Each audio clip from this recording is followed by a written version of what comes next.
مش هتصدق اللي حصل للشباب دول لما قرروا يباتوا ليلة واحدة في الغابة.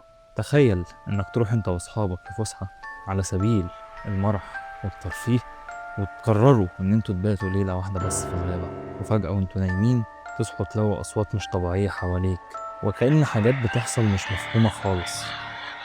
الموضوع ده بقى حصل فعلا في غابة في ولاية أركنساس سنة 2023 في أمريكا، واتسمت بمأساة الغابة المسكونة. قصة شباب كانوا رايحين يخيموا هناك، وفي نص الليل فجأة بدأوا يسمعوا أصوات غريبة مش واضحة، همسات وضحك عميق، كأن الضحك ده مش من عالمنا. مكان كله ضباب وأشجار بتتحرك لوحدها. حاولوا يهربوا بس الغابة كانت بتلعب بيهم. الضباب بيزيد بسرعة والأشجار بتتقلب حواليهم.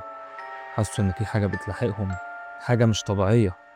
لما وصلت الشرطة بعد ما البلاغ اتقدم، لقت المخيم فاضي خالص ومفيش أي أثر للشباب، بس الحاجات بتاعتهم كانت منتشرة في الغابة، كأن في حد عايز يسيب ليهم رسالة أو يحذرهم من حاجة.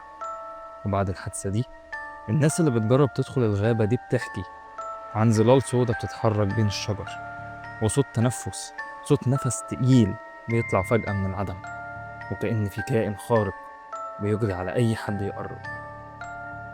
الشرطة بتقول إنها بتحاول تحقق، لكن لحد دلوقتي مفيش تفسير ولا دليل، والغابة بقت ممنوعة الدخول، والناس بتروي القصة دي بخوف وريبة. السؤال اللي الكل بيسأله، هي الحادثة دي حقيقية فعلا ولا مجرد أسطورة؟ انت رأيك ايه؟ وطبعا مش هفكرك، لو القصة عجبتك اعمل سبسكرايب ولايك وكومنت، واستنى باقي القصص. سلام.